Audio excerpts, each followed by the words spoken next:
Naaman was a very important man in a very important army of a very important country. So you see, he was very, very, very important. But Naaman was sick. He had leprosy. I can't say that. Yeah, that. Which is a nasty thing that stops you from feeling anything. Bits of you fall off without you noticing, like a bashed fingers and squished toes. It might sound funny, but it wasn't, and Naaman certainly wasn't laughing. There was no cure. It never went away, and in the end, it killed you. Naaman needed help. Now there was a little slave girl who worked for Naaman, and she knew someone who could help him. But there was a problem. Naaman was her enemy. Not long before, Naaman had led an army raid on her home in Israel. He had killed her whole family, carried her off to Syria, and made her into his slave. Every night, she cried herself to sleep. She had lost everything. Why would she, of all people, want to help Naaman? Didn't she hate him and want to hurt him back? Didn't she want to make him pay for the wrong he's done? That's what you would expect. But instead of hating him, she loved him. Instead of hurting him back, she forgave him. You're welcome. So can someone tell me You're welcome. what happened in our story on these 2 pages?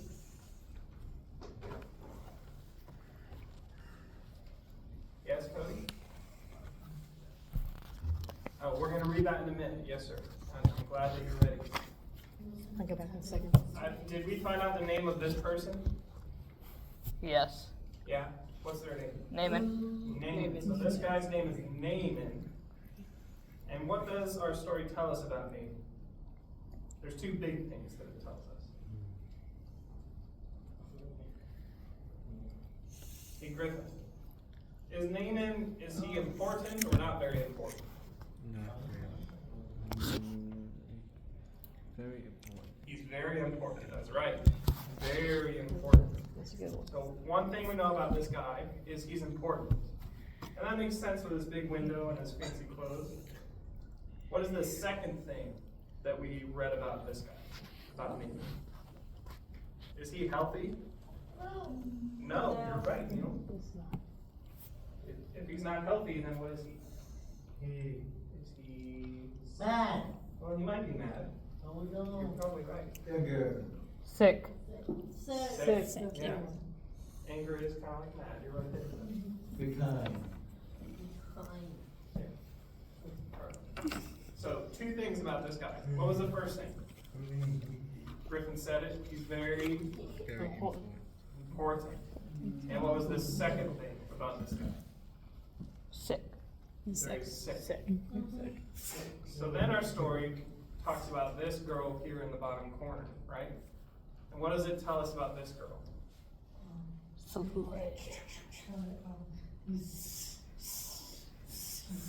Yeah, she's a slave. And what does she do for Naaman? Forgives him and helps him. Yeah, she forgives him. Now, is it, if someone's mad at you and mean to you, if they like stole you away from your home and made you be their servant, slave, and queen, yeah, you would want to come home. But if they were like making you their slave, making you do all the cleaning, you never got to do anything for fun, you'd be very tired. No. It's I my know. YouTube. That would be awful, wouldn't it? It's on my YouTube. Now, would you want to be nice to that They person? just like this too. Alright. Or would it be easier to be, to what, sorry? Well, but you wouldn't be able to go to bed until you were really tired and had a lot of work done. No, you wouldn't want to do it, right? I'll stay here the next Would day. you like that person or would you be mad at them? In the middle. It could be a coworker, yeah. It might not be a big person who takes you away. Catch. It might be a coworker who just makes you work too I much. have coworkers. Enjoy that. I'm a Yeah. test. I have coworkers, not that good. He's some coworkers.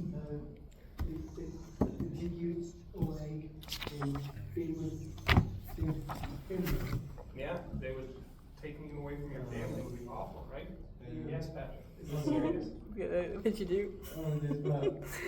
Like Like that? Yeah, you might want to hold Smash them. That is a good serious one. But there's something that Jesus told us, and I'm skipping ahead in our story to somewhere about here. And Jesus says this in Matthew 5. He says, "You have heard that it was said, 'You shall love your neighbor and hate your enemy.' But I say to you, love your enemies and pray for those who persecute you." So this little girl, before Jesus even came and told her what to do, she knew what God wanted her to do. She prayed for her enemy, the mean guy. We're about half. So let's turn our page and see what happens in our story. We have this important guy who's sick, and we have a little slave girl who forgave him That's nice. and prayed for him. Okay, Ashley's going to read it for us, so let's listen up. I want Naaman to get well. She said to her men friends, "There's a man in Israel called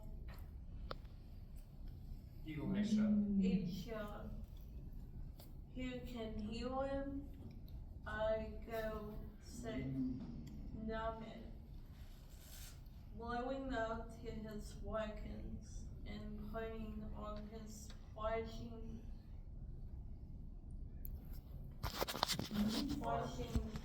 Armor. armor. Yep. But I go to the palace. Am I saying it right? Palace. Palace. Yep. Because that's where someone important like me gets healed. So he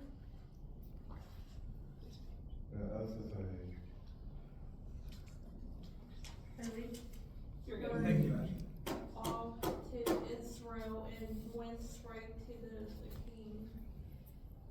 "My healing, please," he announced. "I can do a lot of things." The king replied, "But only God can heal. Just send a message from Elisha arrived. Send Naaman here." It reads, so Naaman hurried off to Elisha's house. But Elisha didn't even come out and greet him. He just sent a servant and said, "Doesn't Elisha realize who I am?" Naaman thought. Awesome. Thank you, Ashley. So on this page, Neil, what do you see here? Are those cows? How? Or are they something else? Yeah.